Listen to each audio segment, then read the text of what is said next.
He was just a struggling single father working the night shift at a packaging warehouse, barely keeping his head above water. She was the powerful CEO in the corner office, making million-dollar decisions while he swept floors 3 stories below. The only reason their worlds collided was a burning school bus, 2 terrified little girls, and a split-second decision that would change everything. What happened next will challenge everything you believe about courage, hidden connections, and the way one moment of bravery can rewrite 2 people's destinies forever. Before we jump back in, tell us where you're tuning in from, and if this story touches you, make sure you're subscribed, because tomorrow, I've saved something extra special for you. Benjamin Romano's alarm clock screamed at 10:47 p.m., just as it had every night for the past 3 years.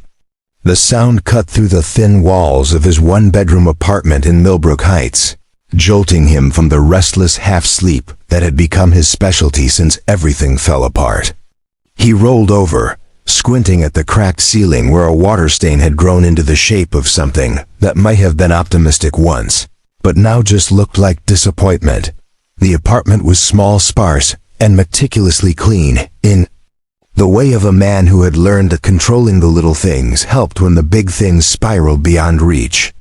A fold-out couch served as his bed, positioned so he could see straight into the tiny alcove where 7-year-old Emma slept, her breathing steady and peaceful in a way that made his chest tight with gratitude and terror in equal measure. Her school backpack sat by the door, lunch packed and ready, permission slips signed in his careful handwriting. He'd learned to forge a lot of things over the past few years: confidence, optimism, the signature of a man who had his life together. Benjamin pulled himself upright, muscles protesting the movement.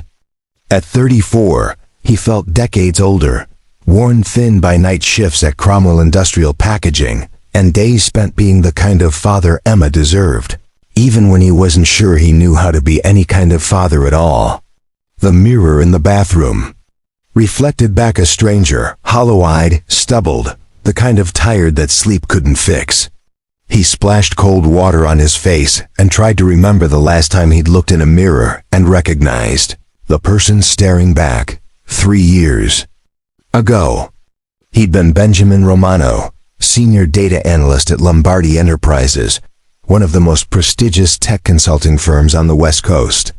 He'd worn tailored shirts, attended strategy meetings, and believed that hard work and integrity would eventually pay off.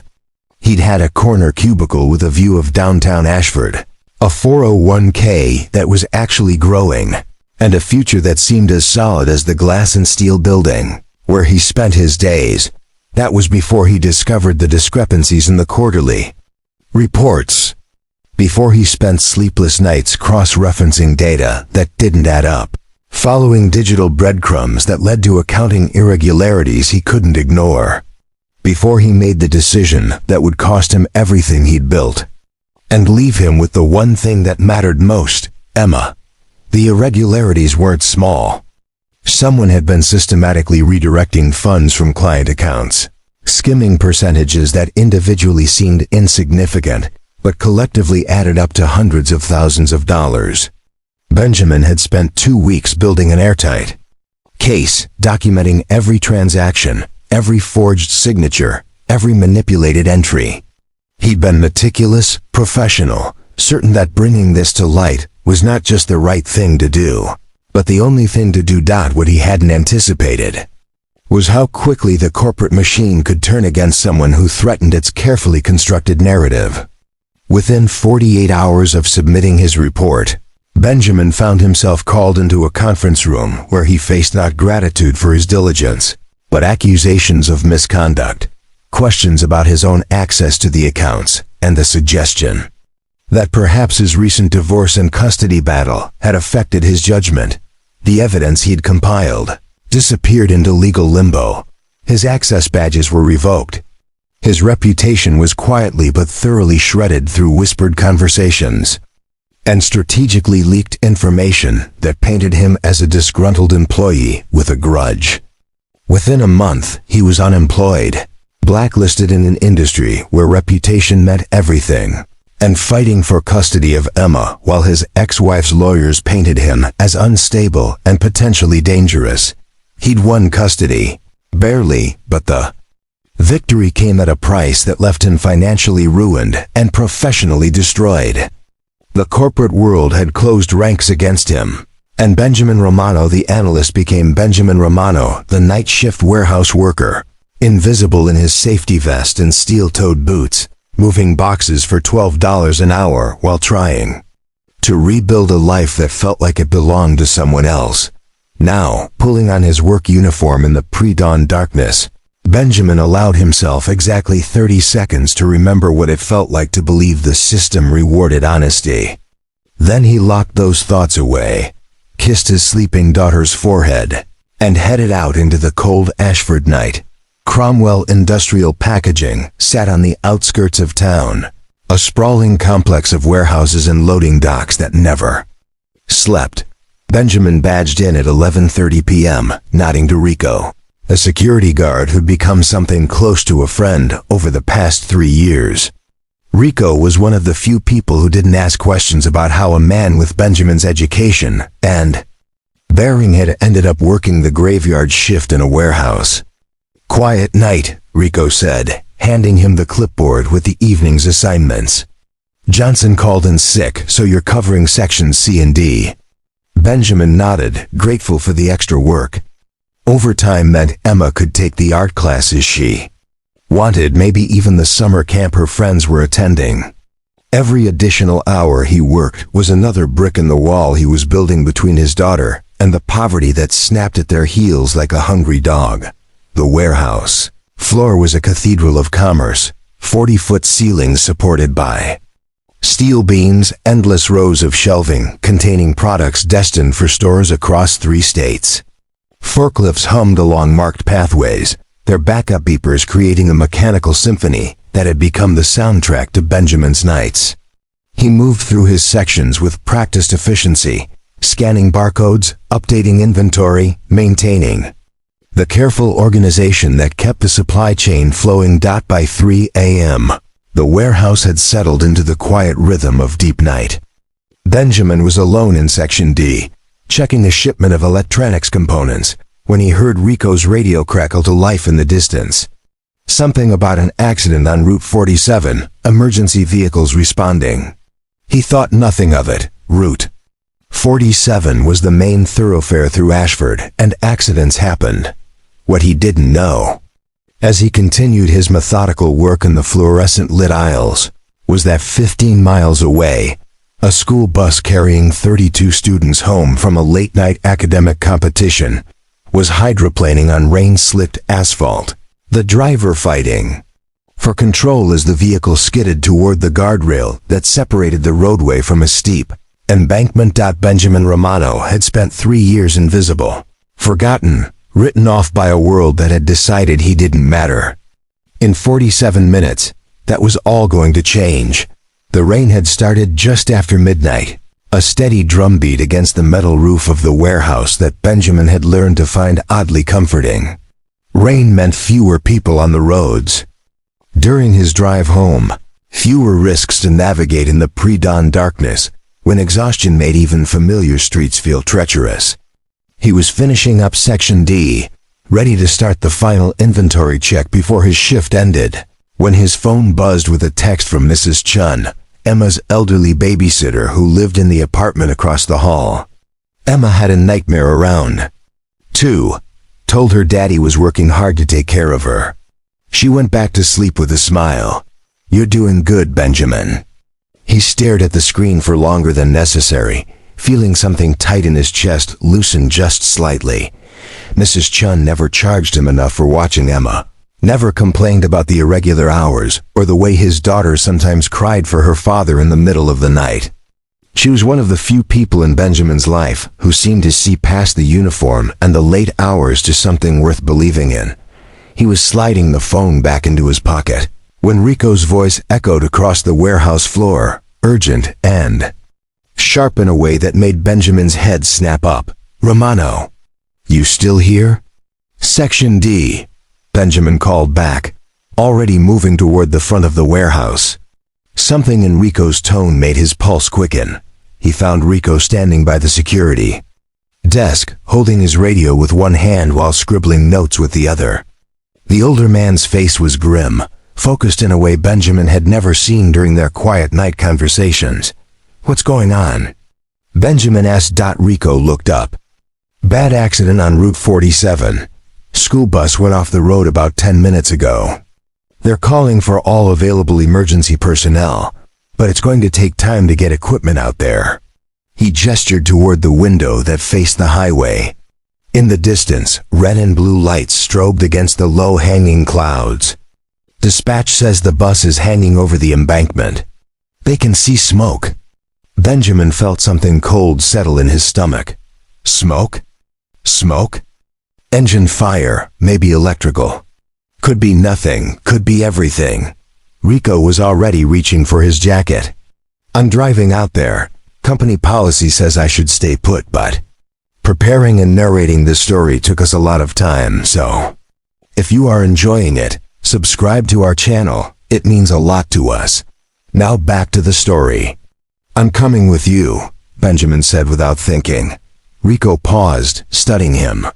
"You don't have to." "Yes, I do." Benjamin was already moving toward the employee lockers where he kept his jacket. He couldn't have explained the urgency that was building in his chest, the sense that this wasn't a choice but a compulsion. Somewhere in the rain and darkness, people needed help, and he was here, and he was capable, and for the first time in 3 years it felt like it meant something. They took Rico's pickup truck, a beat-up Ford that rattled but ran, racing down Route 47 toward the growing constellation of emergency lights. The rain was coming harder now, turning the windshield into a kaleidoscope of refracted red and blue. Benjamin gripped the door handle as Rico took a curve too fast, tires sliding slightly on the slick asphalt. "There," Rico said, pointing ahead. Jesus Christ. The school bus was exactly where dispatch had described it, nose down over the guardrail, rear wheels still on the pavement, but the front half suspended over a 20-foot drop into a creek that ran parallel to the highway. Steam rose from the engine compartment, and Benjamin could see the orange glow of flames beginning to lick at the undercarriage. Emergency vehicles had beaten them there, but not by much. 2 police cars, an ambulance, and a fire truck that looked like it had seen better decades. Paramedics and firefighters were moving with controlled urgency, but Benjamin could see the problem immediately. The bus was positioned at an angle that made it nearly impossible to approach safely. Any sudden movement, any shift in weight distribution, and the entire vehicle could tip forward and plunge into the creek below. Rico parked behind the police barricade, and they both jumped out, joining the crowd of first responders and growing cluster of parents who had somehow already gotten word and driven out into the night. Benjamin could hear voices inside the bus, not screaming, which was somehow worse. The kind of quiet, controlled terror that meant people were trying very hard not to panic. "How many?" he heard someone ask. 32 students, 1 driver," came the response. "Academic decathlon team from Ashford High. Drivers unconscious but breathing. Students are responsive but trapped. We can't get the door open from this angle, and we can't risk destabilizing the bus." Benjamin found himself moving forward, drawn by some instinct he didn't fully understand. He'd never been trained for emergency response, had never considered himself the kind of person who ran toward danger instead of away from it. But as he got closer to the bus, he could hear individual voices through the rain, young voices, scared voices trying to stay calm while smoke began to seep through the floorboards. "We need to get them out through the emergency exits," one of the firefighters was saying.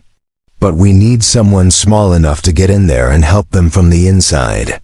The weight distribution is too unstable for our guys in full gear." Benjamin looked at the bus, calculating angles and risks with the same methodical precision he'd once used to analyze data.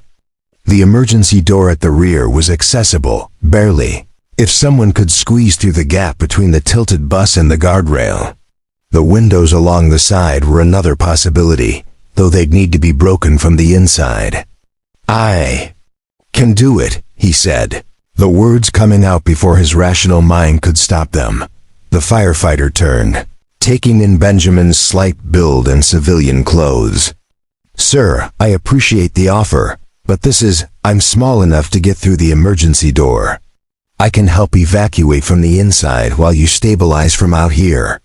Benjamin was already stripping off his jacket, his movements quick and decisive. "Those are kids in there, and they're running out of time."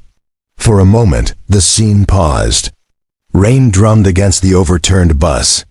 Emergency radios crackled.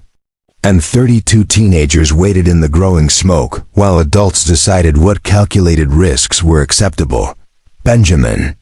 Rico's voice, quiet and certain. "You sure about this?" Benjamin looked at his friend, then at the bus, then at the growing glow of fire that was creeping closer to the fuel tank. He thought of Emma, asleep in their tiny apartment, trusting that her father would come home safe. He thought of Mrs. Chun's text about doing good, about being someone his daughter could be proud of. "I'm sure," he said, and meant it completely. The firefighter, Captain Williams, according to his badge, studied Benjamin for another heartbeat. Then he nodded. "You get them organized and moving toward the emergency door. We'll have lines ready to help them down. You stay in communication." He handed Benjamin a small radio. "Any sign that bus is shifting, you get out. Understood?" "Understood." Benjamin took a deep breath, said a prayer to whatever cosmic forces might be listening, and squeezed through the gap between metal and concrete into the smoke-filled interior of the bus where 32 scared teenagers were about to discover that sometimes heroes look exactly like the people you'd never notice in daylight. Inside the bus, the world had tilted into nightmare geometry. Seats hung at impossible angles, backpacks and textbooks scattered like confetti from some twisted celebration. The smell of smoke was getting stronger, mixed with diesel fuel and the sharp scent of fear. Emergency lighting cast everything in hellish red, turning familiar objects into alien shapes that Benjamin's eyes took precious seconds to decipher. "Hey!" he called out, his voice cutting through the quiet sobs and whispered prayers. "I'm here to help. Everyone stay calm and listen to my voice." 32 faces turned toward him, some streaked with tears, others set in the determined blankness of people trying not to fall apart. They were older than Emma, high schoolers, probably 16 to 18, but in the strange light and tilted chaos, they looked impossibly young. "My name is Benjamin," he said, moving carefully toward the back of the bus where the emergency door waited. "We're going to get everyone out, but we need to do this smart and safe." "Who's hurt?" a chorus of voices responded. Most injuries seemed minor, cuts from broken glass, bruises from the impact, the kind of trauma that felt catastrophic in the moment, but would heal cleanly. But Benjamin could see at least 3 students who weren't moving much, including 2 girls near the front who seemed to be unconscious. "You two," he pointed to a pair of boys who looked alert and capable. "What are your names?" "Trevor," said the taller one. "This is Miguel." "Trevor and Miguel, I need you to help me get the emergency door open. The rest of you, when I call your section, you move carefully but quickly toward this door. No pushing, no running. We're going to get through this." The emergency door was jammed, twisted slightly in its frame by the impact. Benjamin braced his feet against the tilted floor and pulled, muscles straining against metal that had never been designed to open at this angle.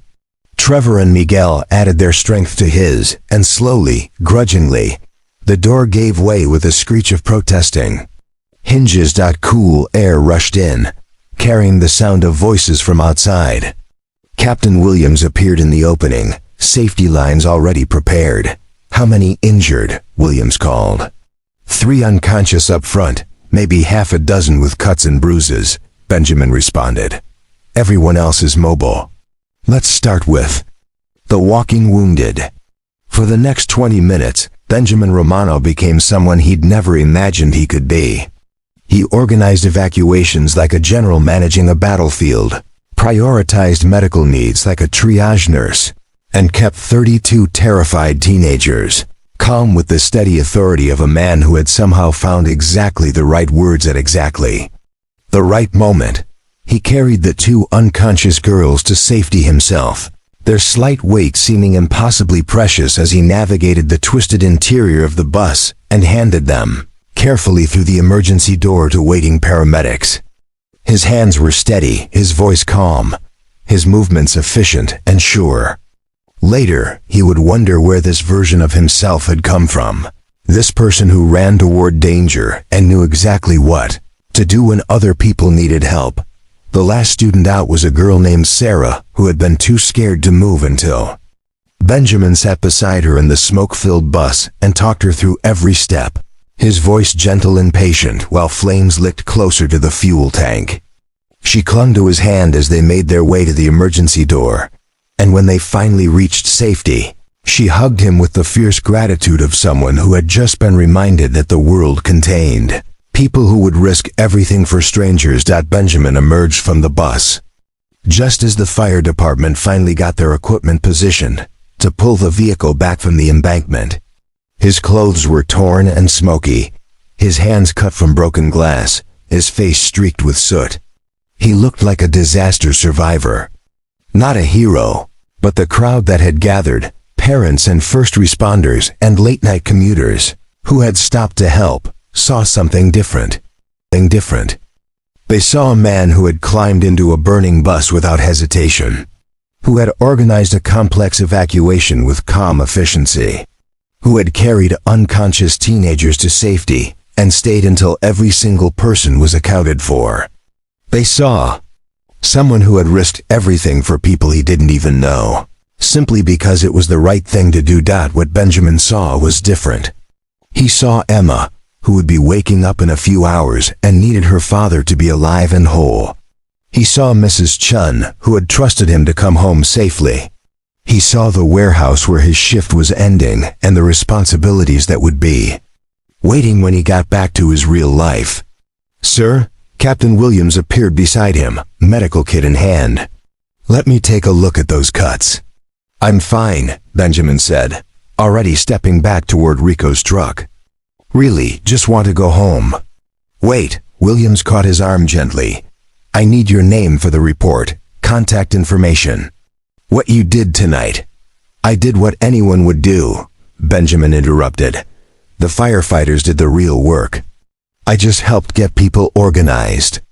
But even as he said it, Benjamin could see phones pointed in his direction, could hear conversations that included words like hero and amazing. "Did you see how he just climbed right in there?" Someone had been recording, probably multiple someones. In the age of social media, nothing stayed private long, especially not something like this. Rico drove him back to the warehouse in silence, both men processing what had just happened. It wasn't until they were pulling into the parking lot that Rico spoke. "You know that's going to be on the news, right? What you did back there." Benjamin stared out the window at the familiar building where he'd spent 3 years trying to be invisible. "I hope not, Ben." Rico's voice was gentle but firm. "You saved 32 kids tonight. People are going to want to know who you are. I don't want them to know who I am." The words came out sharper than Benjamin had intended. "I just want to finish my shift and go home to my daughter." But it was already too late. As Benjamin walked back into the warehouse, his phone was buzzing with notifications. Facebook tags, Twitter mentions, missed calls from numbers he didn't recognize. Someone had already identified him, probably through his employee badge or the license plate on Rico's truck. By morning, Benjamin Romano would be famous whether he wanted to be or not. He tried to focus on work, on the familiar routine of inventory and organization that had kept him grounded for 3 years. But every few minutes, his phone would light up with another notification. Another reminder that his carefully constructed anonymity was crumbling down at 6 a.m. When his shift finally ended, Benjamin drove home through an Ashford that was just beginning to wake up. The rain had stopped, and morning light was painting the sky in soft pastels that made everything look clean and hopeful. He parked outside his apartment building and sat for a moment in the silence, trying to figure out how to explain to Emma that their quiet life might be about to change in ways he couldn't predict or control. Mrs. Chun met him at the door. Her face creased with worry and something that might have been pride. "Benjamin," she said softly, "I saw the news. Are you all right?" "I'm fine," he said automatically, then stopped. Mrs. Chun deserved better than automatic responses. "I'm tired and worried about what this means for Emma." "It means her father is a hero," Mrs. Chun said simply. "And sometimes heroes have to learn that hiding their light doesn't make the world any safer." Benjamin looked past her into the apartment, where Emma was still sleeping, curled up on her bed with the stuffed elephant that had been her constant companion since she was 3. Everything about their life was small, careful, protected. Everything about what had happened tonight was the opposite of that. "I just want her to be okay," he said. Mrs. Chun reached out and patted his shoulder with the gentle authority of someone who had raised 5 children and buried 2 husbands. "She will be. Because you're her father, and tonight you proved that when people need help, you show up. That's exactly the kind of man a little girl needs to believe in." Benjamin nodded, not trusting his voice. He thanked Mrs. Chun, slipped quietly into the apartment, and stood for a long time watching his daughter sleep. Outside, Ashford was waking up to a story it hadn't expected, about a man who had spent 3 years invisible and suddenly wasn't invisible anymore. By noon, his phone would have 43 missed calls. By evening, there would be news vans on his street. And somewhere in the city, in a corner office with floor-to-ceiling windows and a view of the harbor, Sophie Lombardi would be watching the footage of the bus rescue while trying to figure out why the hero's face looked so familiar. Benjamin woke at 2 p.m. to the sound of Emma's laughter, filtering through the thin apartment walls, mixed with voices he didn't recognize. He'd managed 4 hours of sleep, his body finally surrendering to exhaustion despite his mind's refusal to stop replaying the night's events. His hands were bandaged now. Mrs. Chun had insisted on cleaning and dressing the cuts while he was too tired to argue, and his shoulders ached from the unusual strain of carrying unconscious teenagers through smoke-filled chaos. He pulled on jeans and a clean t-shirt, running a hand through hair that still smelled faintly of diesel smoke despite his shower. Emma's voice grew clearer as he approached the living room, animated in the way that meant she was excited about something. "And my daddy works really hard every night, and he makes sure I have lunch money and helps me with my math homework, and Mrs. Chun says he's the best daddy in the whole building. He sounds pretty special," came an unfamiliar voice, warm and professional. Benjamin rounded the corner to find Emma sitting on their fold-out couch between Mrs. Chun and a woman he'd never seen before. The stranger wore a navy blazer and pressed slacks, her dark hair pulled back in a style that suggested important meetings and corner offices. She was beautiful in the carefully polished way of someone accustomed to being photographed, but there was something in her eyes that looked tired, almost fragile beneath the professional composure. Emma spotted him first. "Daddy." She launched herself off the couch and into his arms with the enthusiasm of someone who had been saving up hugs for hours. "Mrs. Chun told me you were really brave last night. And this nice lady wants to talk to you." Benjamin caught Emma's hug while studying the stranger over his daughter's head. She was standing now, and he could see the expensive cut of her clothes, the subtle makeup that had been applied by someone who knew what they were doing. Everything about her screamed corporate executive, which meant this visit was probably about last night, and that meant his careful anonymity was officially over. "Mr. Romano," the woman said, extending her hand. "I'm Sophie Lombardi. I was hoping I could have a few minutes of your time." The name hit Benjamin like a physical blow. Sophie Lombardi, CEO of Lombardi Enterprises. The woman whose signature had been on his termination letter 3 years ago, whose company had destroyed his reputation and left him blacklisted from the career he'd spent a decade building. He stared at her outstretched hand, his mind reeling through possibilities and implications, while Emma chattered happily about her morning. "Emma, honey," he managed, his voice sounding normal despite the chaos in his head. "Why don't you go show Mrs. Chun that drawing you were working on?" Emma bounced away, completely oblivious to the tension that had suddenly filled the small room. Mrs. Chun, who was far more perceptive, gathered Emma's art supplies with unusual efficiency and ushered her toward the kitchen table. "We'll be right over here if you need anything," Mrs. Chun said pointedly, positioning herself where she could keep an eye on both Emma and whatever conversation was about to happen. Benjamin turned back to Sophie Lombardi, trying to reconcile the polished executive in his living room with the distant figure who had represented everything that had gone wrong in his life. She was smaller than he'd expected, more real somehow.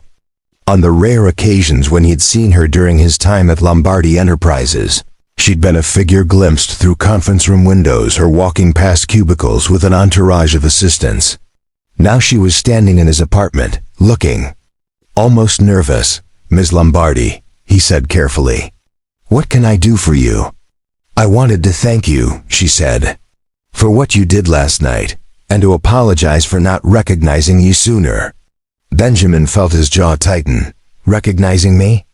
Sophie's composure slipped slightly. "You worked for my company." "Benjamin Romano, senior data analyst. You left us about 3 years ago." "I was fired," Benjamin said flatly, "after I reported accounting irregularities that no one wanted to investigate." The words hung in the air between them like an accusation.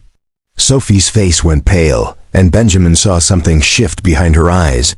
Recognition, maybe, or the beginning of understanding. Yes. She looked down at her hands, then back up at him. "I remember your case."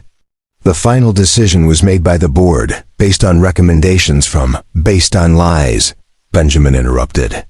"Based on the decision that it was easier to destroy one analyst than investigate systemic fraud." Emma's voice drifted from the kitchen table, something about purple crayons and rainbow trees. The normal, innocent sound of his daughter's happiness created a strange counterpoint to the conversation that was unraveling everything Benjamin had tried to put behind him. Sophie was quiet for a long moment. When she spoke again, her voice was softer, less certain. "The girls you saved last night, they were my daughters." Benjamin blinked, the revelation shifting his understanding of why she was here. "Your daughters?" "Twins. Lily and Rose. They were on the academic decathlon team." Sophie's professional mask was cracking now, revealing something raw underneath. "They called me from the hospital around 4 a.m. Lily couldn't stop talking about the man who carried her to safety. She said he had kind eyes and gentle hands, and that he told her everything was going to be okay." Benjamin remembered Lily, one of the unconscious girls he'd carried from the bus. She'd been so still, so fragile, and he'd whispered reassurances to her even though he wasn't sure she could hear him. The idea that this composed executive was her mother, that those terrified teenagers had parents who loved them and worried about them, made the whole night feel different somehow. "Are they okay?" he asked. "Concussions. Some cuts and bruises." "They'll be fine, thanks to you." Sophie's voice was thick with emotion she was trying to control. "When I saw the news footage this morning and realized who you were, I had to come. I had to see you and try to understand." She trailed off, but Benjamin could see the question in her eyes. How did the man her company had destroyed become the hero who saved her children? How did someone she'd written off as a disgruntled former employee turn out to be the person who risked everything for strangers? Try to understand what? He prompted. Sophie looked around the small apartment, taking in the careful organization, the signs of a life being lived on a Very tight budget, the evidence of a single father doing everything he could to create stability for his daughter. When she spoke again, her voice was barely above a whisper. "I think I made a terrible mistake." The admission hung between them, heavy with implications that Benjamin wasn't sure he was ready to explore. For 3 years, he'd imagined this moment. Confronting the people who had destroyed his life, demanding explanations, getting the recognition he deserved. But now that it was happening, all he felt was tired. "Ms. Lombardi," he said carefully, "I appreciate you coming here. I'm glad your daughters are safe. But if this is about the past, it's about the future," she interrupted. "It's about the fact that I've spent 3 years knowing something was wrong with how your case was handled, and I didn't do anything about it because it was easier to let sleeping dogs lie. And now," she gestured helplessly, "now I've seen what kind of man you really are, and I can't pretend anymore that we did the right thing." Emma appeared at Benjamin's elbow, having escaped Mrs. Chun's supervision with the stealth that 7-year-olds had perfected over millennia. "Daddy, are you sad? You look sad." Benjamin knelt to Emma's level, smoothing her hair back from her face. "I'm not sad, sweetheart. Just having a grown-up conversation. Is the nice lady sad too? She looks like she might cry." Benjamin glanced up at Sophie, who was indeed looking like she might cry. The polished executive facade had completely crumbled, leaving behind someone who looked lost and guilty and desperate to find a way to make things right. "Sometimes grown-ups get sad when they realize they've made mistakes," Benjamin said gently. "But that's okay, because people can always try to do better." Emma nodded solemnly, then looked up at Sophie with the direct, unguarded curiosity of someone too young to understand the weight of corporate politics and destroyed reputations. "My daddy says mistakes are just chances to learn something new," Emma announced, "and that the important thing is saying sorry and trying to fix it." Sophie's breath caught, and Benjamin saw tears gathering in her eyes. She knelt down to Emma's level, matching Benjamin's position. "Your daddy is very smart," Sophie said softly, "and you're very lucky to have him." "I know," Emma said with the confidence of someone who had never doubted her father's love. "He takes care of me and reads me stories and makes really good pancakes on Sundays, and now he's famous for being brave." Sophie looked up at Benjamin, and in her expression he saw something he'd stopped hoping for 3 years ago. Someone finally seeing him clearly, finally understanding what they'd lost when they decided he was disposable. "Mr. Romano," she said, standing slowly, "would you be willing to have a longer conversation? Not here, not now, but somewhere we can talk properly about what happened and what might be possible going forward." Benjamin studied her face, looking for signs of manipulation or corporate strategy. What he saw instead was genuine remorse and something that might have been hope. "I'll think about it," he said. Sophie nodded, reaching into her purse and pulling out a business card. As she handed it to him, their fingers brushed briefly, and Benjamin felt something electric pass between them. Not attraction, not yet, but recognition. The recognition of two people who had been shaped by the same devastating event and were only now beginning to understand how it had affected them both. "Thank you," she said simply, "for saving my daughters. For being the kind of man who runs toward danger instead of away from it, and for giving me a chance to finally do the right thing." She said goodbye to Emma, who hugged her with the unconscious generosity of someone who had inherited her father's capacity for kindness. Then Sophie Lombardi walked out of Benjamin Romano's small apartment and back into her world of boardrooms and corporate decisions, leaving behind the lingering scent of expensive perfume and the promise that everything was about to change. 3 days later, Benjamin found himself sitting in a coffee shop in downtown Ashford, staring at Sophie Lombardi across a small table that felt like it might as well be a courtroom bench. She'd chosen the location, neutral ground, she'd said, somewhere they could talk without the weight of corporate offices or the intimacy of his apartment. The coffee shop was busy enough to provide cover, but quiet enough for serious conversation, filled with the low hum of laptop keyboards and the occasional hiss of the espresso machine that Benjamin had spent those 3 days trying to decide whether to accept her invitation. The rational part of his mind, the part that had been protecting him and Emma for 3 years, said it was a trap. That Sophie Lombardi was a CEO first and everything else second, and that CEOs didn't get to the top by admitting mistakes or making things right. They got there by managing problems, controlling narratives, and protecting their companies from liability. But Emma had asked about the nice lady who looked sad, and Mrs. Chun had pointed out that sometimes the hardest conversations were the ones that needed to happen most. And somewhere underneath his cynicism and carefully constructed defenses, Benjamin found he wanted answers. Not just apologies or corporate speak explanations, but the truth about what had really happened, and why his career had been sacrificed on the altar of someone else's ambition. Sophie looked different today. Still polished, still clearly expensive, but less armored somehow. She wore a simple sweater instead of a blazer, her hair was looser, and there were shadows under her eyes that suggested she'd been sleeping as poorly as Benjamin had. When she saw him walk in, her expression shifted through relief, nervousness, and something that might have been gratitude. "Thank you for coming," she said as he sat down.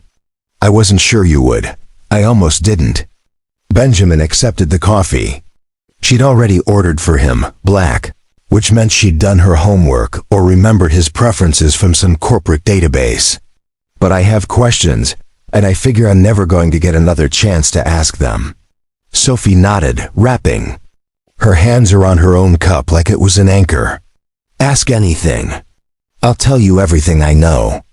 Benjamin studied her face, looking for signs of the corporate doublespeak he'd learned to recognize during his years in the business world.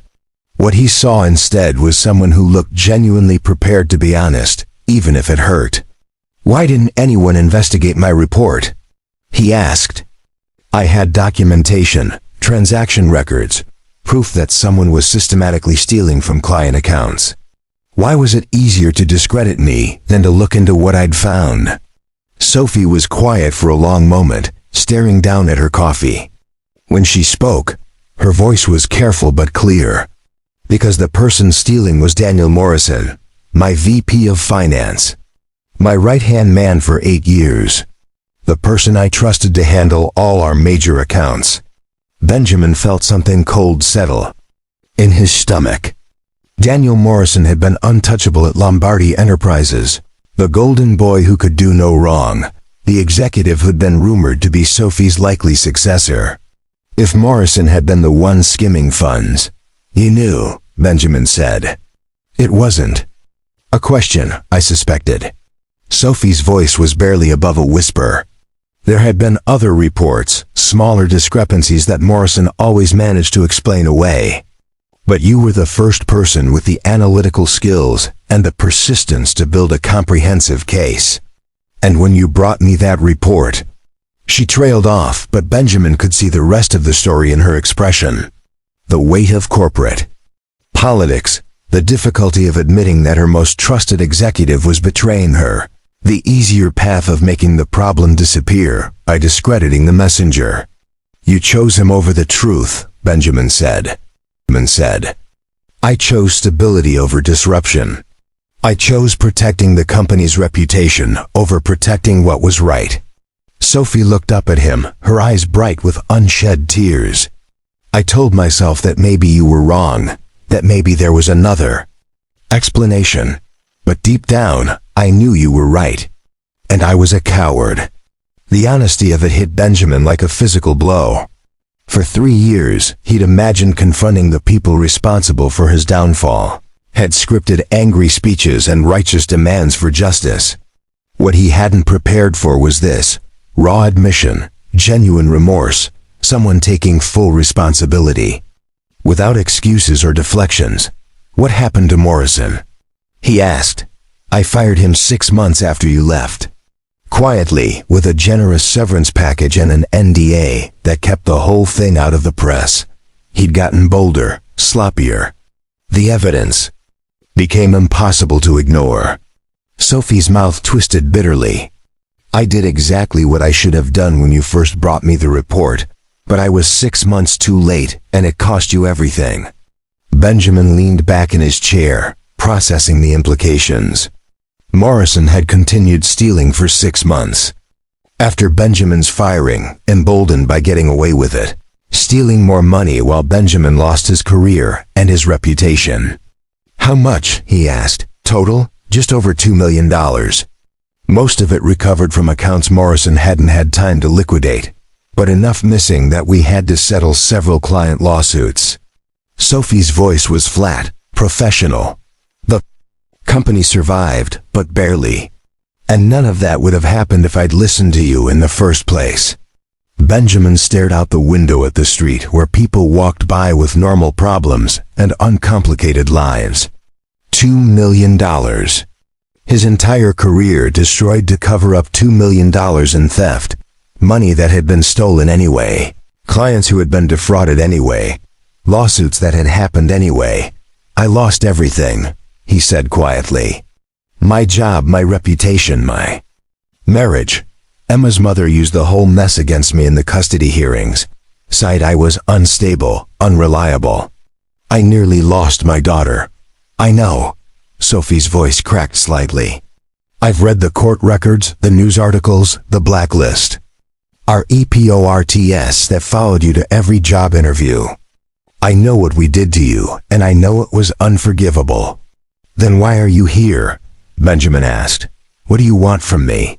Forgiveness? Absolution? Sophie met his eyes directly. I want to make it right. I want to fix what I broke, as much as that's still possible. You can't give me back 3 years of my life. You can't give me back the nights I worked double shifts to make rent, or the times Emma asked why Daddy couldn't afford the fins her friends had, or the way I felt when I had to explain to a 7-year-old that sometimes good people get punished for doing the right thing. No, Sophie said simply. I can't give you back any of that. But I can give you back your reputation. I can give you back your career. I can make sure everyone knows what really happened and who was really to blame. Benjamin felt something shift in his chest, a loosening of the knot of anger and resentment he'd been carrying for 3 years. It was what he'd wanted to hear for so long that he'd stopped believing it would ever happen. And what would that cost you? He asked. Sophie smiled, and for the first time since she'd walked into his apartment, it was a real smile, not a corporate one. Everything, my reputation. Probably my job, definitely my standing in the business community. When the truth comes out about how I handled your case, I'll be finished. And you're willing to do that? You saved my daughters, Sophie said simply. You risked your life for 2 girls you didn't even know, without hesitation, without asking. What was in it for you? After what I did to you, you had every reason to walk away, to let someone else handle the rescue. But you didn't. You showed me what integrity actually looks like, and now I have to live with mine. They sat in silence for several minutes, the weight of confession and possibility settling between them. Around them, the coffee shop continued its normal rhythms. People living their ordinary lives while 2 people tried to figure out how to rebuild something that had been broken for years. There's something else, Sophie said eventually. Something I need to tell you about that night. Benjamin looked up from his coffee. What? Lily and Rose. They won't stop talking about you. Not just the rescue, but you. The way you spoke to them, the way you made them feel safe. They want to meet you properly, to thank you themselves. Sophie hesitated. They don't know you used to work for my company. They don't know about any of the history. To them, you're just the hero who saved their lives. Benjamin thought of Emma, of how she'd reacted to Sophie's visit, the easy way. His daughter had accepted kindness from a stranger. How old are they? 15. Sophomores at Ashford High. Straight-A students, academic decathlon team, the whole thing. Sophie's voice softened with maternal pride. They're good girls, kind girls. They get that from their father. Their father? My ex-husband, David. We divorced 2 years ago amicably. He's a pediatric surgeon, spends most of his time at the hospital saving lives. Sophie's expression grew complicated. He's actually a lot like you, in some ways. The kind of man who does the right thing, even when it's difficult.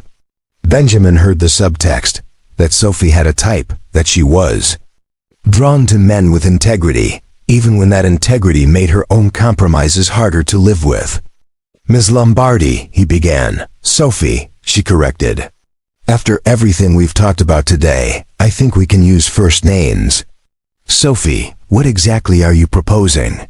You said you wanted to make things right, but what does that actually look like? Sophie pulled out her phone and showed him a document that had been prepared by her legal team. Benjamin skimmed it quickly, his analytical mind parsing the corporate language and legal specifics.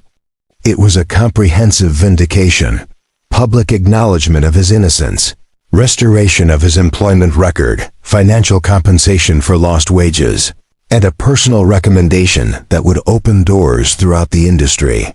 This goes public tomorrow, Sophie said. Press release, internal company memo, personal statements from me taking full responsibility. By the end of the week, everyone in the industry will know that Benjamin Romano was right, that he was wrongfully terminated, and that anyone who blacklisted him made a serious mistake. Benjamin stared at the document, seeing his professional resurrection laid out in legal terminology and corporate letterhead. It was everything he'd dreamed of for 3 years, delivered by the woman who had destroyed him in the first place. Why now? He asked.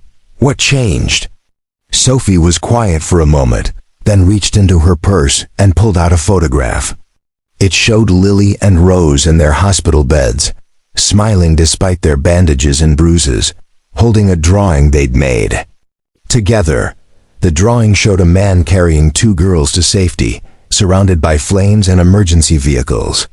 At the bottom, in careful teenage handwriting, were the words, "Thank you for saving us." This changed, Sophie said simply. Seeing my daughters alive because of your courage, while knowing that I'd tried to destroy you for having that same courage 3 years ago. I couldn't live with the contradiction anymore. Benjamin looked at the photograph, then at Sophie then.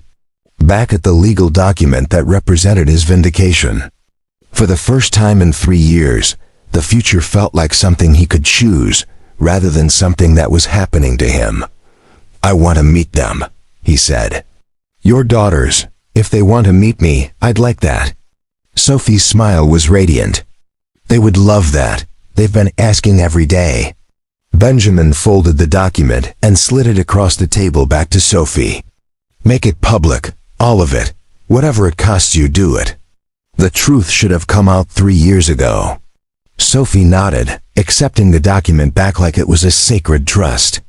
Thank you, Benjamin, for giving me the chance to finally do the right thing. As they left the coffee shop and walked out into the afternoon sunlight, Benjamin felt something he hadn't experienced in years, hope. Not just for vindication or career restoration, but for the possibility that some mistakes could be fixed, that some wounds could heal, and that sometimes the people who hurt you were also the ones brave enough to make it right.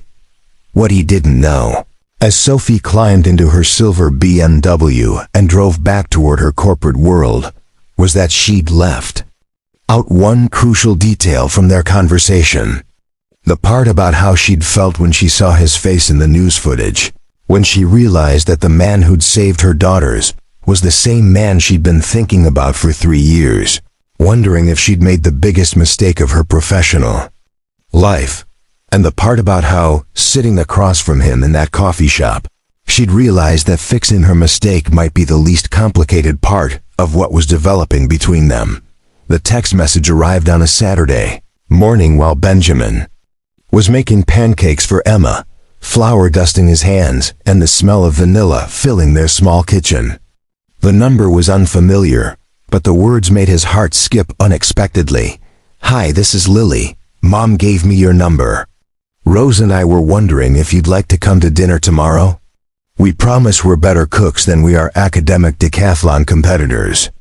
Lily, the one you carried out first. Benjamin stared at the phone, syrup dripping forgotten from the spatula in his other hand.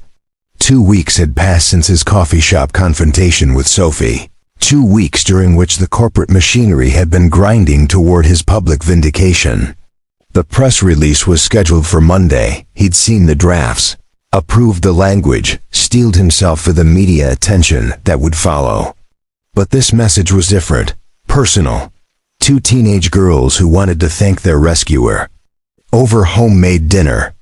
"Daddy, the pancakes are smoking," Emma observed with the calm practicality of someone accustomed to her father's occasional distraction. Benjamin flipped the pancake, only slightly burnt, and typed back, "I'd be honored. Can I bring anything? And yes, I remember you. You asked if your sister was okay." The response came almost immediately, "Just yourself. Mom's making her famous lasagna, and Rose is handling dessert. Fair warning, she's been practicing tiramisu. For 3 days. Our kitchen looks like a war zone." That evening, Benjamin found himself standing outside a house in Maplewood Heights, the kind of neighborhood where lawns were manicured by professional services and driveways were wide enough for multiple luxury cars. Sophie's house was elegant, but not ostentatious, colonial style with warm yellow siding, a wraparound porch, and windows that glowed with welcoming light against the autumn dusk. Emma had wanted to come. But Benjamin had explained this was something he needed to do alone first. Mrs. Chun had nodded approvingly when he'd told her about the invitation, saying something about how healing required courage from everyone involved.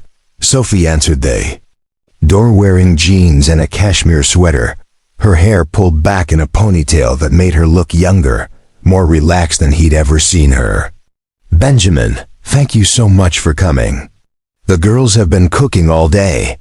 She led him through a house that managed to be both expensive and comfortable, hardwood floors covered with Persian rugs, built-in bookshelves filled with novels and textbooks, family photos covering every available surface.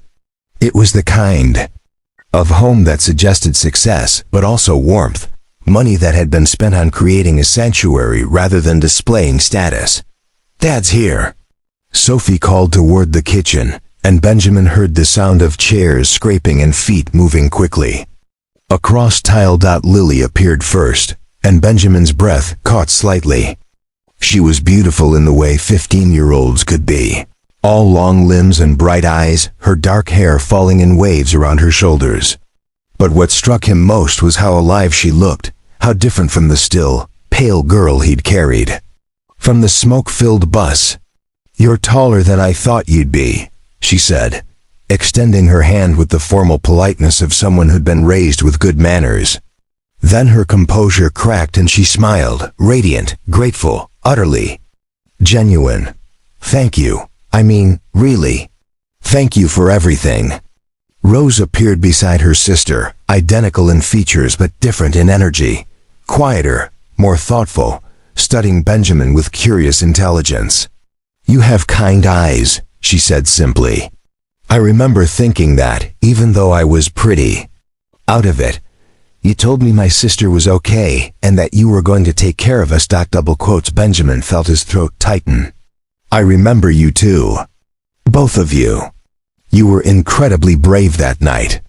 "We were terrified," Lily said with a laugh, "but you made us feel safe." Dinner was a revelation. Benjamin had expected awkwardness, the stilted conversation that often happened when tragedy brought strangers together. Instead, he found himself at a table with 3 remarkable women who seemed genuinely interested in getting to know him. Not as a hero or a news story, but as a person. The girls asked about Emma, about his work, about what he liked to read and whether he'd ever been skydiving, Lily's current obsession, or to Italy, Rose's dream destination. Sophie mostly listened, occasionally adding context or asking follow-up questions, but Benjamin could feel her watching him, studying the way he interacted with her daughters. "Mom says you used to work with computers," Rose said over dessert. Tiramisu that was actually quite good despite the kitchen casualties it had apparently claimed. Do you miss it? Benjamin glanced at Sophie, who gave an almost imperceptible nod. The girls didn't know about the history between their parents, about the professional destruction and corporate cover-ups. To them, he was simply someone who'd moved from office work to warehouse shifts, probably for personal reasons they were too polite to probe. I do miss it sometimes, Benjamin said carefully. I liked solving problems, finding patterns in data that other people missed. But life has a way of taking you in directions you don't expect. Like becoming a hero? Lily asked. I'm not a hero. I just did what anyone should do when people need help. That's exactly what heroes say, Rose observed. Real heroes anyway. The fake ones are always talking about how heroic they are. After dinner, the girls insisted on showing Benjamin their academic decathlon trophies, their art projects, their college prep books. Sophie followed at a distance, occasionally adding maternal commentary or gentle corrections when the girls' enthusiasm outpaced accuracy. They love you, she said quietly when Lily and Rose had run upstairs to find a photo from their last debate. Tournament. They're amazing, Benjamin replied. You should be proud. I am. But I'm also terrified every day that I'm not enough for them, that I'm not giving them what they need. Sophie's voice carried the weight that all single parents knew, the constant fear of inadequacy despite best efforts. You're giving them everything, Benjamin said simply. I can see it in how they talk to you, how comfortable they are in their own home. They know they're loved. Sophie looked at him for a long moment, something shifting in her expression. You understand that, don't you? The weight of being everything to someone small and precious. Emma's the best thing I've ever done, Benjamin said, and the scariest responsibility I'll ever have. When Lily and Rose returned with their photo albums and debate team certificates, Benjamin found himself genuinely engaged in their academic achievements, asking questions about their research topics and competition strategies. These were brilliant. Girls, not just smart but intellectually curious, passionate about learning in a way that reminded him of his own younger self. What do you want to study in college?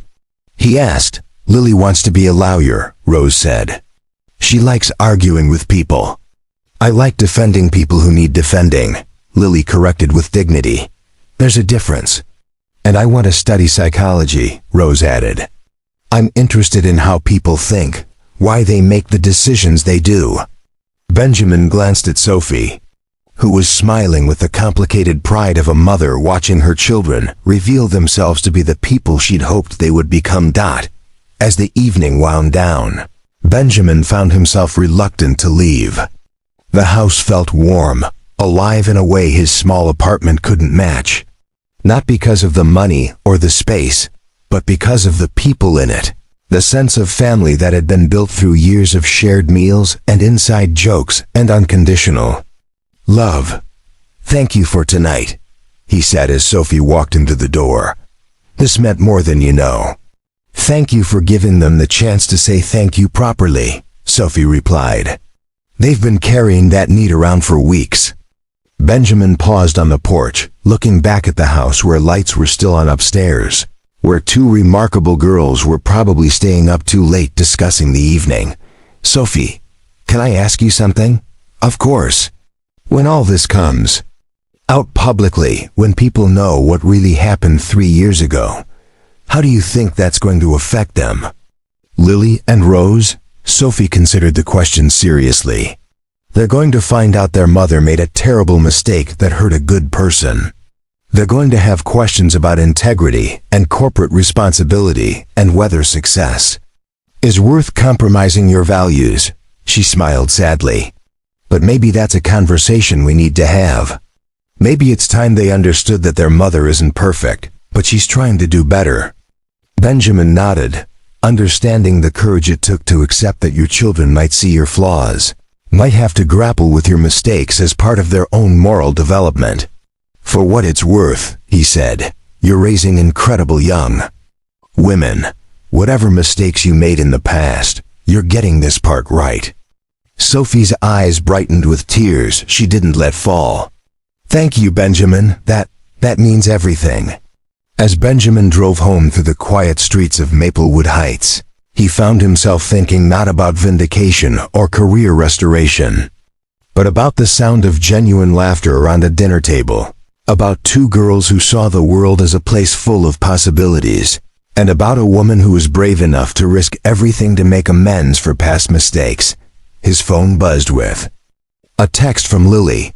"Rose says to tell you that you're welcome for dinner anytime. I say you're officially part of our family now, whether you like it or not. Sleep well."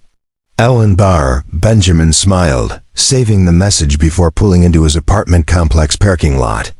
Tomorrow the press release would go public and his professional resurrection would begin. But tonight, for the first time in 3 years, he fell asleep feeling like he belonged somewhere beyond the small circle of himself and Emma and their carefully constructed survival. Monday morning arrived with the weight of inevitability, like a storm everyone could see coming, but no one could prevent. Benjamin woke before his alarm, his body refusing to sleep through what might be the most important day of his professional life. He made coffee in the pre-dawn darkness, checked on Emma, still sleeping peacefully, and then sat at their small kitchen table with his laptop, waiting for the world to change. At exactly 9 a.m. Eastern Time, Lombardi Enterprises issued a press release that would rewrite 3 years of Benjamin Romano's history. The headline was direct, unambiguous. Lombardi Enterprises issues public apology and vindication for wrongfully terminated employee. Benjamin read the statement with the careful attention of someone examining a legal document that would determine his future. Sophie had kept her word completely. The language was clear, comprehensive, and devastating to her own reputation. She took full responsibility for the wrongful termination, acknowledged that Benjamin's fraud allegations had been accurate, and revealed that the real perpetrator had been quietly terminated 6 months later. Financial compensation was mentioned, though not the specific amount. Most importantly, the statement made it clear that Benjamin Romano was a man of integrity who had been punished for doing the right thing. The reaction was immediate and overwhelming. By 10 a.m., Benjamin's phone was buzzing every few minutes with calls from reporters, job recruiters, and former colleagues who had suddenly remembered his existence. The story had legs. Corporate whistleblower vindicated. Hero saves CEO's children. David versus Goliath narrative with a fairy tale twist. It was the kind of story that media outlets loved because it had everything: injustice, redemption, corporate accountability, and genuine human drama. Benjamin turned off his phone after the 15th call and focused on getting Emma ready for school, trying to maintain some semblance of normal routine while his professional world exploded around him. Mrs. Shun appeared at his door with breakfast pastries and knowing looks. "How are you holding up?" she asked, settling Emma at the table with orange juice and a chocolate croissant. "I don't know yet," Benjamin admitted. "This is what I wanted for 3 years, but now that it's happening, now you're scared it might disappear again," Mrs. Shun finished gently. "That's natural. Trust takes time to rebuild, even trust in good fortune." Emma looked up from her croissant. "Daddy, why are so many people calling?" Mrs. Martinez said there were reporters downstairs asking questions about you. Benjamin knelt beside his daughter's chair, choosing his words carefully. "Remember how I told you that sometimes good people get in trouble for doing the right thing? Well, some important people finally figured out that I was telling the truth all along. So now everyone wants to know the story." Emma considered this with the seriousness she applied to all moral questions. "Are you happy they know you were right?" "Yes," Benjamin said, surprised by how true it was. "I am happy about that." After dropping Emma at school, with extra instructions for Mrs. Rodriguez to call if any reporters showed up, Benjamin drove to Cromwell Industrial Packaging for what might be his last shift. Word had already spread through the warehouse. Rico met him at the security desk with a newspaper folded to show. Benjamin's photo above a story headlined "Local Hero Was Corporate Whistleblower." "Look at you, famous twice in 1 month," Rico said with a grin. "Though I got to say, this explains a lot about why a guy with your education was working our shift."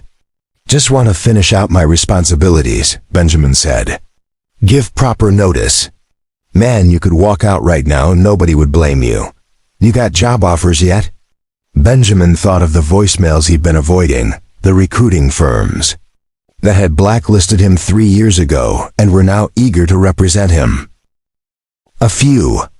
By lunchtime, Benjamin had received 17 job offers, including 3 from companies that had refused to interview him just months earlier. The hypocrisy was staggering but not surprising. Corporate America loved a redemption story, especially when it made them look progressive and forgiving. The salary figures being discussed were double what he'd made in his previous position. Compensation for lost years wrapped in signing bonuses and executive perks. But the call that mattered most came at 2 p.m. from a number he didn't recognize, but a voice he'd been hoping to hear. "Benjamin, it's Sophie. Are you somewhere you can talk?" Benjamin stepped outside into the warehouse parking lot, away from the constant hum of machinery and conversation. "I'm here. How are you holding up?" Sophie's laugh was strained. "I've had better days. The board called an emergency meeting for this afternoon. My resignation letter is drafted and ready to submit." "Sophie, you don't have to." "Yes, I do. This was always going to be the price, and I'm prepared to pay it." Her voice was steady, resolved. "But that's not why I'm calling. I wanted you to know that Lily and Rose read the news this morning. They have questions." Benjamin felt his stomach drop. "Are they okay?" "They're processing. Rose said she's not surprised. She always thought there was more to your story than working in a warehouse. Lily is angry, but not at you. She's furious that her mother could have been part of something so unjust." Sophie's voice cracked slightly. "She asked me how I could look at myself in the mirror, knowing what I'd done to someone who saved their lives." "What did you tell her?" "The truth. That I was a coward who chose convenience over courage, and that it took seeing real integrity in action to understand how far I'd fallen." Sophie paused. "They want to see you, tonight if possible. They want to hear your side of the story directly." Benjamin looked up at the gray autumn sky, weighing the weight of responsibility against the pull of connection. These girls had been through enough trauma without having to grapple with their mother's corporate failures, but they deserved honesty about the world they were inheriting. "Of course," he said. "What time?" That evening, Benjamin found himself back in the Maplewood Heights house that was beginning to feel familiar, sitting across from Lily and Rose in the living room while Sophie retreated to the kitchen to give them privacy. The girls looked older somehow, as if the morning's revelations had aged them in the way that understanding adult complexities always did. "We read everything," Lily said without preamble. "Every article, every statement, every timeline. Mom destroyed your career because you told the truth about someone stealing money." "That's an oversimplification," Benjamin said gently. "Your mother was in an impossible situation." "No." Rose's voice was quiet but firm. "She wasn't. She had a choice between protecting her company's reputation and protecting what was right. She chose wrong." Benjamin looked between these two remarkable girls, seeing Sophie's intelligence and determination reflected in their faces, but also something harder, the beginning of the moral complexity that would define their adult lives. "Yes," he said simply, "she chose wrong. But people make mistakes, even good people, especially when they're scared or under pressure." "How can you defend her?" Lily demanded. "After what she did to you, how can you sit here and make excuses?" Benjamin leaned forward, his voice gentle but serious. "Because 3 years ago, I thought the world was divided into good people and bad people, and that good people always did the right thing. I was wrong. The world is messier than that. Your mother made a terrible decision, but she's spending everything she has to fix it. That takes a different kind of courage. She's losing her job, Rose said. The news, said the board, is probably going to force her out.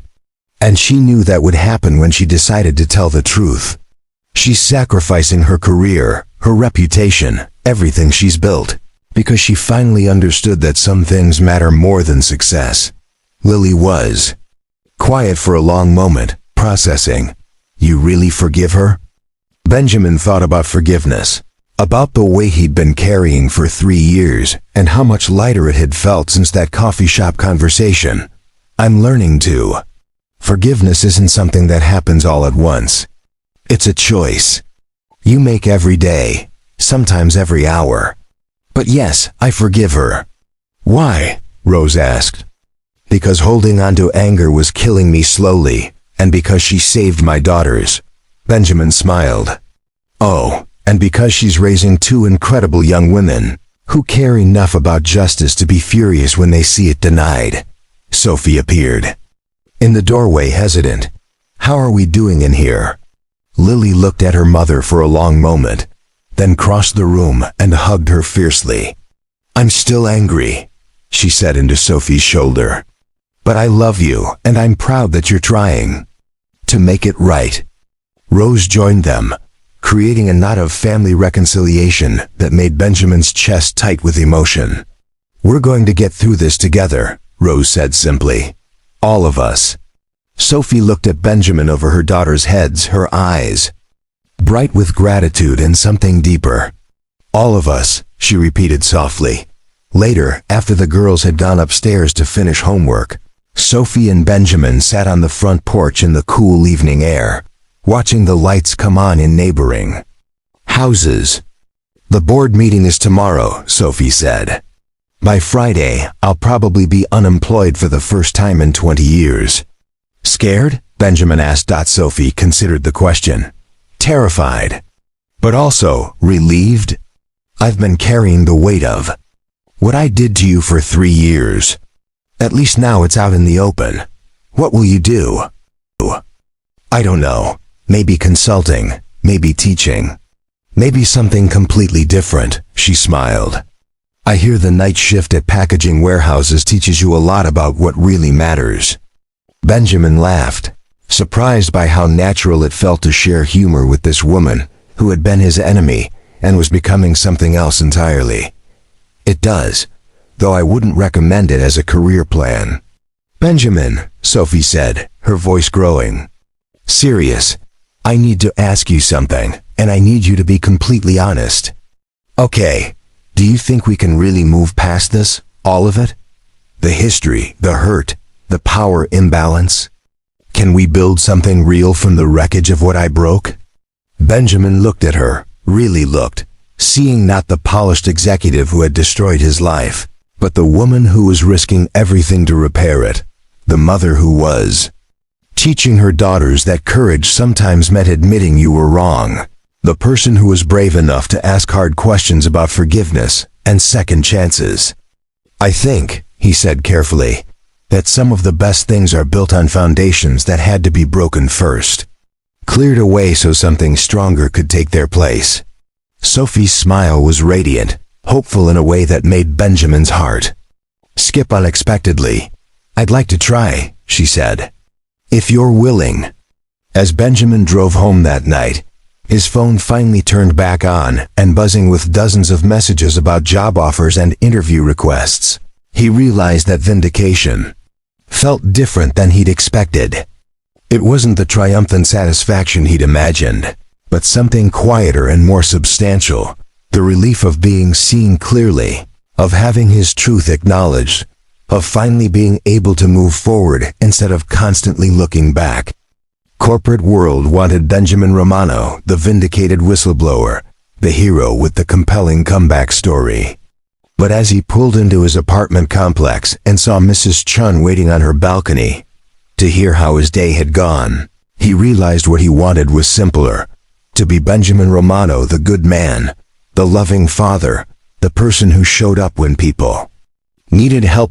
Everything else was just details. Thanksgiving arrived 6 weeks after the vindication, bringing with it a crisp November morning and the kind of domestic chaos that only happened when two families attempted to merge their holiday traditions on short notice. Benjamin stood in Sophie's kitchen, attempting to coordinate the timing of 3 different side dishes while Emma and Rose decorated place cards at the dining room table, and Lily argued with Sophie about the proper way to baste a turkey. "You're supposed to turn the temperature down after the first hour," Lily insisted, armed with a cookbook and the confidence of someone who had watched exactly 2 YouTube tutorials. "I've been making this turkey for 15 years, Sophie replied, with maternal patience. "Trust me on this one."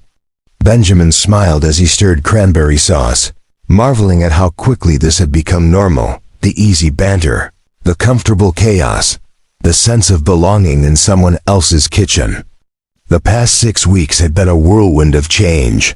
Sophie's resignation from Lombardi Enterprises, Benjamin's transition to a senior analyst position at Morrison Tech Solutions.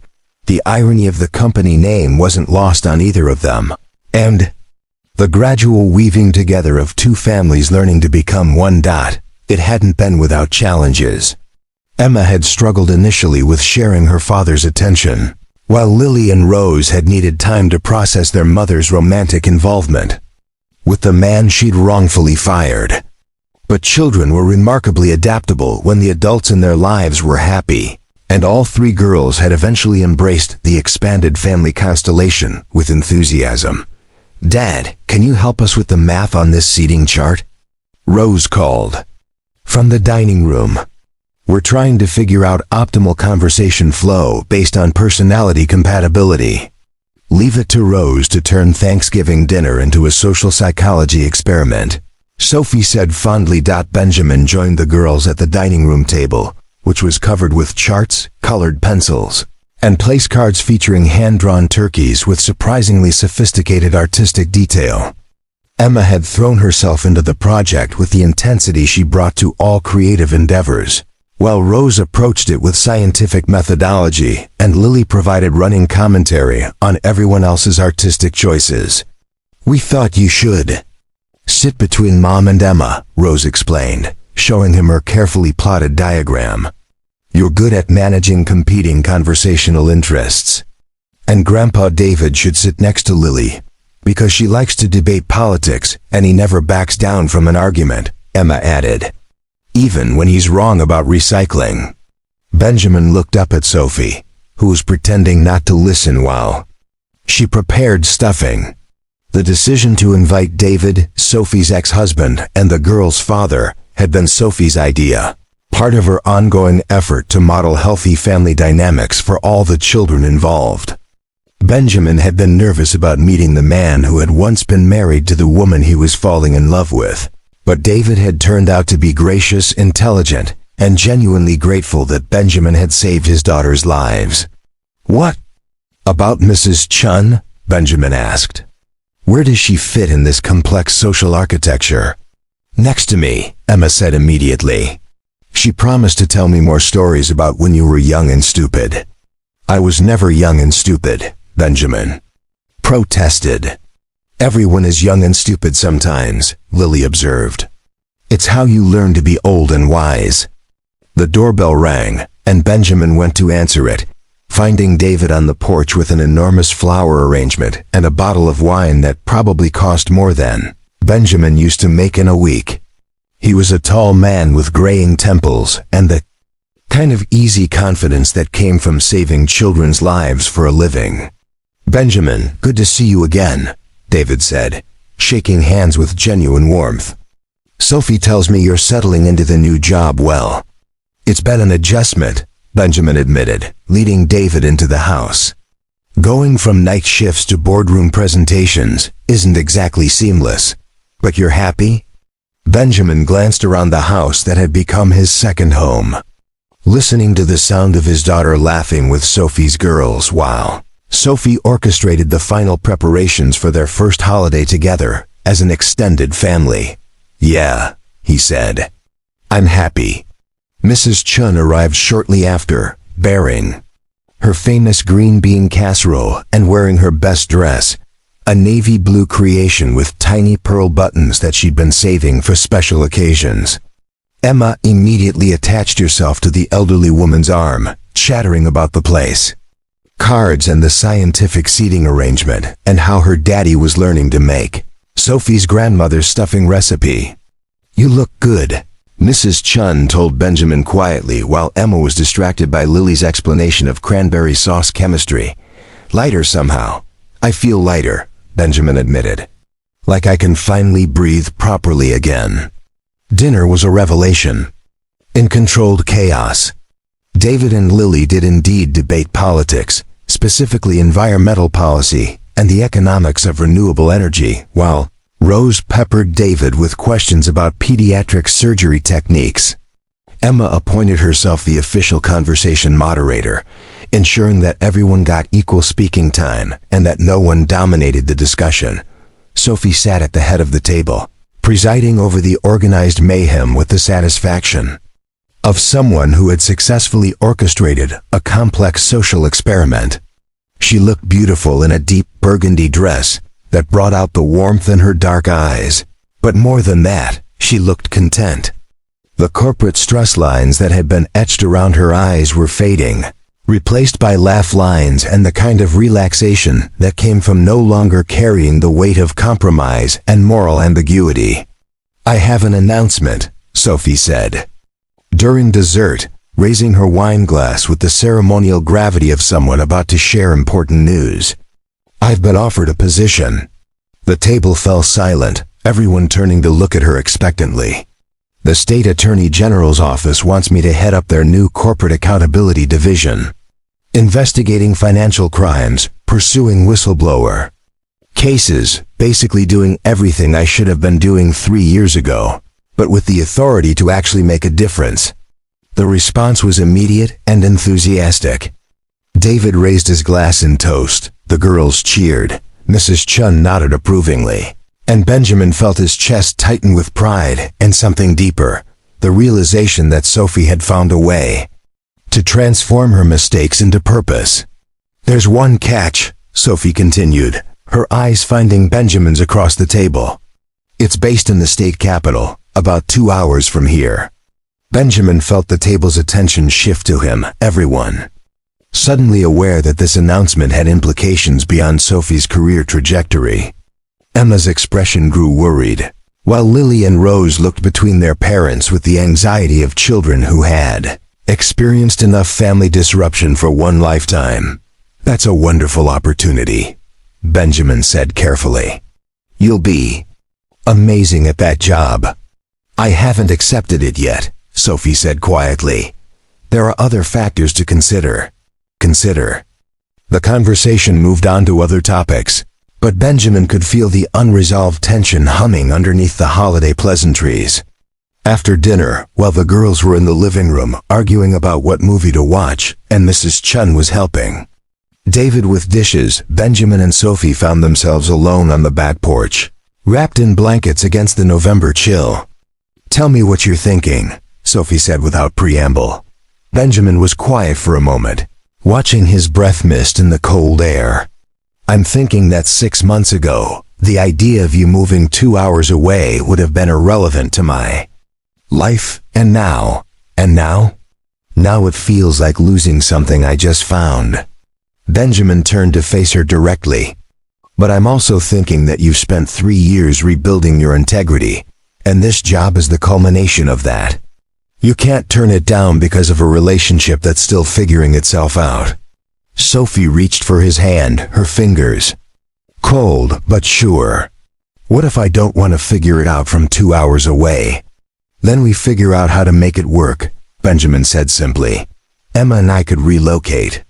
My new company has offices there, and Emma's young enough that changing schools won't derail her life. You'd do that? Uproot everything you've built here?" Benjamin looked through the window at Emma, who was curled up between Lily and Rose on the couch, all three of them absorbed in animated debate about their movie selection. This was what family looked like, he realized, not the traditional nuclear structure he'd grown up expecting, but something messier and more complex and infinitely more real. Sophie, 3 years ago I thought I'd lost everything that mattered. Career, reputation, future. All of it gone because I tried to do the right thing. But I was wrong. What mattered was Emma, and making sure she grew up knowing that her father was someone she could be proud of. Everything else was just stuff. Sophie's eyes were bright in the porch light, reflecting something that might have been tears or might have been hope. Now I have more than I ever imagined possible, Benjamin continued. Emma has sisters who adore her. I have work that feels meaningful again. And I have you, brilliant, complicated, courageous you, who risked everything to make amends for a mistake and ended up giving me a family I didn't know I wanted. Benjamin. So yes, he said, squeezing her hand. If taking that job means relocating, we'll relocate. If it means commuting, we'll commute. If it means figuring out how to blend 2 households and 3 children and 2 careers and all the messy complications that come with trying to build something real and lasting, then that's what we'll do. Sophie was quiet for a long moment, studying his face in the dim light. Then she smiled, the real smile that he'd learned to distinguish from her corporate smile, the one that reached her eyes and transformed her entire face. There's something else about the job offer, she said. They want me to bring someone with me. A senior analyst who understands corporate financial structures and has experience with whistleblower cases. Someone with unimpeachable integrity and a reputation for doing the right thing even when it costs him everything. Benjamin blinked, processing the implication. Sophie, are you offering me a job? I'm offering you a partnership. Professional and personal. The chance to spend our careers making sure that what happened to you never happens to anyone else. Benjamin felt something shift in his chest, the final piece of a puzzle clicking into place. Not just vindication, not just restoration, but transformation. The chance to turn his worst experience into his life's purpose. The girls will love the state capital, he said. Better museums, more cultural opportunities. Emma's been wanting to take violin lessons. Sophie laughed, the sound bright and musical against the quiet evening. Is that a yes? Benjamin stood up, pulling Sophie to her feet and into his arms, holding her close against the November chill and the weight of possibility. That's a yes to everything. The job, the partnership, the complicated family, the scary future, all of it. As they stood together on the porch, they could hear the sounds of their children inside, Emma's laugh, Lily's mock indignation at some perceived injustice in the movie selection process, Rose's patient mediation of the dispute. Mrs. Chun's voice drifted through the window as she told David some embarrassing story about Benjamin's younger years, followed by David's appreciative laughter. It wasn't the life Benjamin had planned. Wasn't the neat narrative arc he'd imagined when he was younger and thought he understood how the world worked. But it was better than anything he could have planned, messier, more complicated, more real, and infinitely more precious because it had been built from the wreckage of everything he'd thought he wanted. Sophie pulled back slightly to look at him, her face serious despite her smile. Are you sure about this, all of it? Because once we do this, there's no going back to simple. Benjamin looked through the window one more time, taking in the scene of organized domestic chaos that had somehow become his definition of home. Emma was demonstrating some complex hand gesture to Lily and Rose, probably related to a story about school or friends or the grand adventure of being 8 years old. Mrs. Chun was laughing at something David had said, her face creased with the kind of joy that came from seeing the people she loved finding happiness. Simple is overrated, Benjamin said, turning back to Sophie. I'll take complicated and real over simple and empty any day. Sophie rose on her toes and kissed him, soft and sure and full of promise. Then let's go tell our family we're moving to the state capital.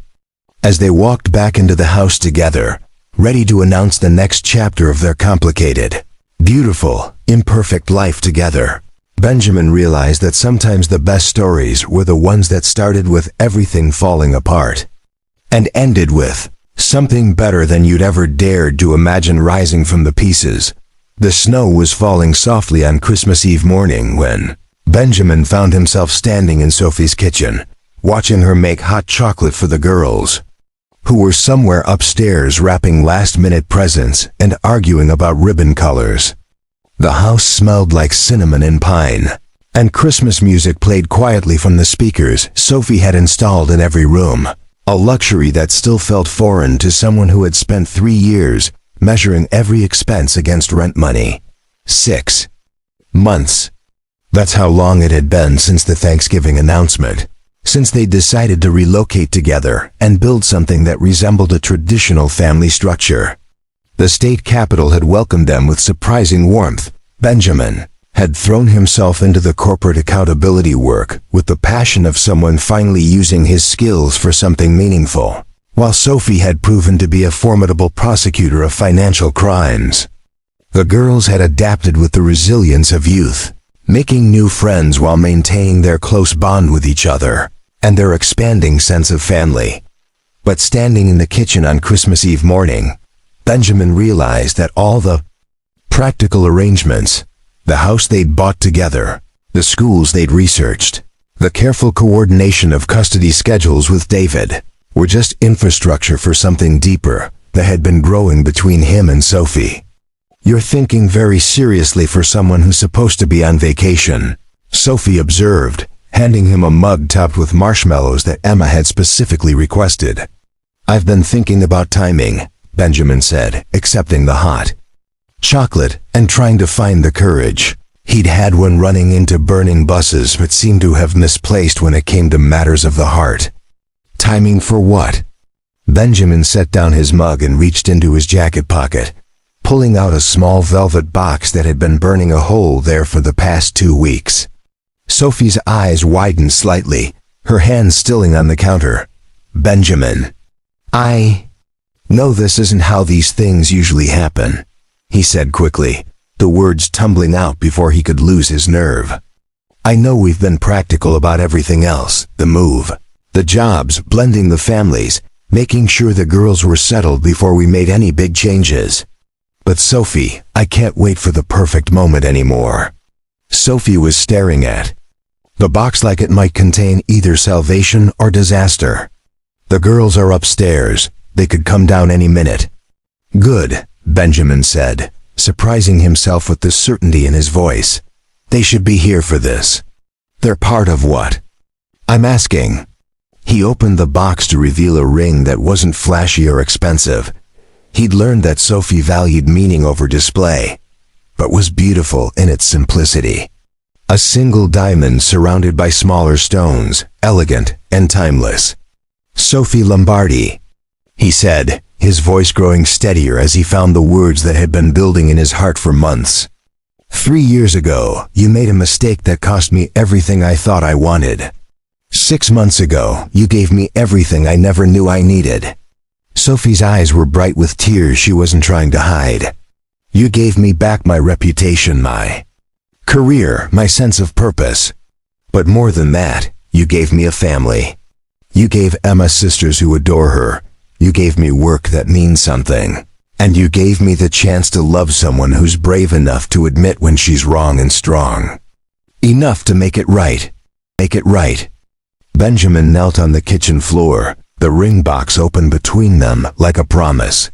"I'm not asking you to marry the man whose life you destroyed.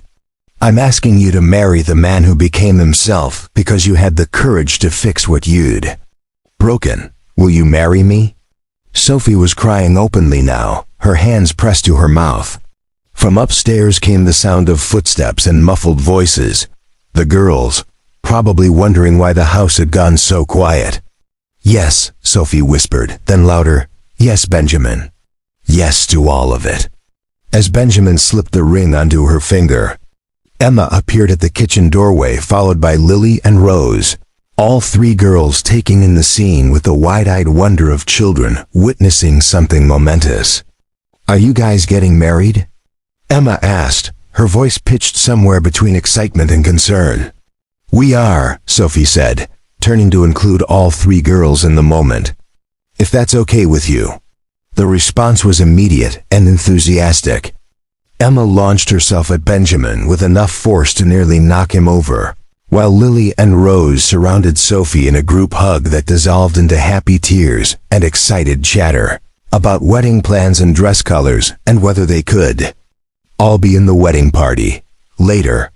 After the girls had called David to share the news and Mrs. Chun had been summoned for an impromptu celebration dinner, Benjamin and Sophie found themselves alone on the front porch, watching the snow continue to fall over their new neighborhood.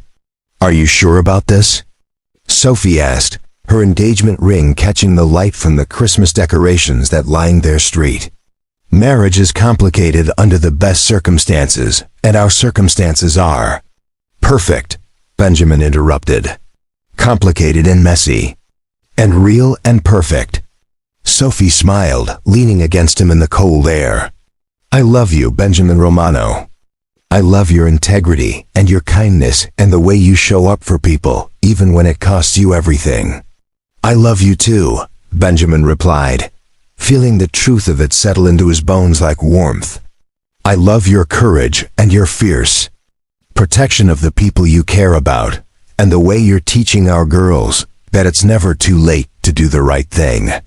As they stood together watching the snow fall on Christmas Eve, Benjamin realized that this was what redemption actually looked like, not the dramatic vindication he'd imagined, but the quiet joy of building something beautiful from the pieces of what had been broken. Tomorrow would bring wedding plans and the ongoing work of blending families and careers.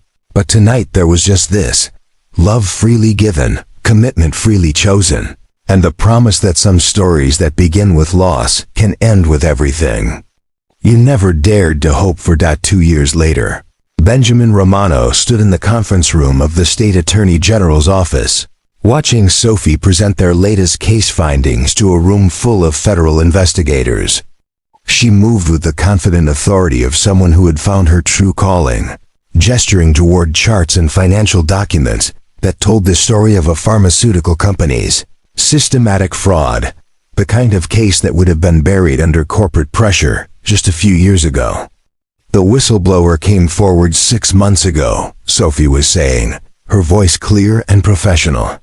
"Our investigation confirms that the allegations are not only credible, but represent a pattern of misconduct that goes back nearly a decade." Benjamin smiled from his seat at the conference table, remembering another whistleblower from another time, when truth-telling was punished rather than protected. Their division had become a model for other states, a place where people could come forward without fear of retaliation, where integrity was rewarded rather than destroyed. After the meeting, Benjamin and Sophie walked together toward the parking garage, their footsteps echoing in the underground space that had become as familiar as their own home. "Good presentation," Benjamin said. "Though I think Agent Martinez is going to have his work cut out for him with that pharmaceutical case. He can handle it. Besides, we gave him everything he needs to build an airtight case." Sophie paused beside her car, keys in hand.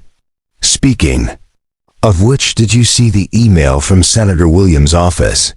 They want us to testify at the corporate accountability hearings next month." "Congressional testimony," Benjamin mused. "5 years ago, I was invisible. Now senators want my opinion on federal policy." "You were never invisible," Sophie said gently. "You were just waiting for the right people to see you." The drive home took them through the heart of the state capitol, past the university where Rose was now a freshman studying psychology, past the Performing Arts Center where Lily had just been accepted into a summer theater program. Emma was 13 now, tall and confident and passionate about environmental science, following in the footsteps of her adopted sisters by excelling academically while maintaining the kind heart that had always been her defining characteristic.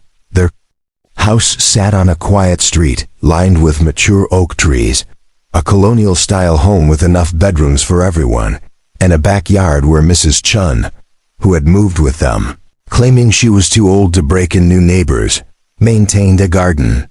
that supplied vegetables for half the block. It was the kind of house Benjamin had driven past during his warehouse years, never imagining he might someday belong in such a place. "Mom, Dad, you're home." Emma's voice carried from the kitchen, followed by the sound of rapid footsteps. She appeared in the doorway with flour in her hair and excitement in her eyes. "Mrs. Chun taught me how to make dumplings, and I only burned the first batch." Benjamin caught Emma in a hug, marveling at how naturally Dad had evolved to include both him and Sophie in Emma's vocabulary, just as Mom had expanded to encompass the woman who had become her second mother in all but biology. "Where are your sisters?" Sophie asked, hanging up her coat. "Lily's at drama practice and Rose called from campus. She's bringing her boyfriend home for dinner tomorrow. Mrs. Chun says we need to interrogate him properly to make sure he's worthy." That evening, after dinner and homework and the comfortable chaos of family life, Benjamin found himself in his study, grading papers from the business ethics course he'd started teaching at the local university. It was volunteer work, something he did because he believed in giving back, in making sure the next generation understood that integrity wasn't just an abstract concept, but a practical necessity for sustainable success. Knock on the door interrupted his thoughts. Sophie appeared with 2 cups of tea, settling into the chair across from his desk. "Busy day tomorrow," she said. "The Patterson case goes to trial, and we have that interview with the Journal about the whistleblower protection legislation. Busy, but good," Benjamin replied. "Remember when we thought moving here would simplify our lives?" Sophie laughed. "I remember thinking a lot of things that turned out to be wrong. But this..." She gestured around the study, toward the sounds of Emma practicing piano in the living room and Mrs. Chun watching her evening news programs. "This turned out better than anything I could have planned." Benjamin set aside his papers and looked at his wife, still a marvel, even after 2 years of marriage, that Sophie Lombardi had become Sophie Romano and chosen to share his name and his life. She wore her wedding ring alongside the engagement ring he'd given her that Christmas Eve morning, both bands now scratched and worn from daily wear, symbols of promises kept rather than displays of wealth. "Do you ever think about that night?" he asked. "The bus, the rescue, everything that came after?" "Every day," Sophie said simply. "It was the night both our lives changed completely." Benjamin nodded, thinking of the man he'd been then, isolated, bitter, convinced the world had no place for him. That man felt like a stranger now, someone he'd known briefly, but no longer recognized. "I got a call today," he said. "From Rico, my old supervisor at the warehouse. They're closing the Cromwell facility, moving operations overseas. He wanted to know if I could help some of the guys find new positions." "Of course you said yes." "Of course I said yes." Benjamin smiled. "Funny how life circles back sometimes. Those men gave me dignity when I had nothing else. Now maybe I can return the favor." Sophie reached across the desk and took his hand, her touch as familiar now as breathing. "You know what I love most about you? My devastating good looks and modest nature. Your inability to walk past someone who needs help. It got you fired from your first job, nearly killed you in that bus rescue, and now it's the reason senators want your opinion on federal policy." Sophie's eyes were warm with affection and something deeper. "You can't help but show up for people. It's who you are."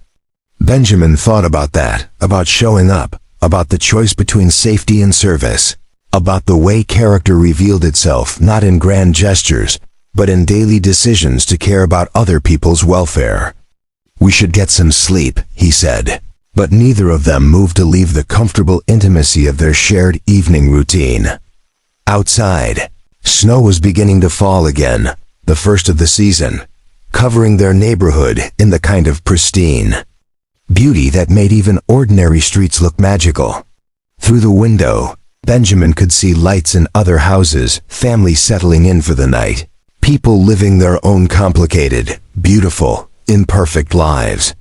"Benjamin," Sophie said softly, "are you happy? Are you happy?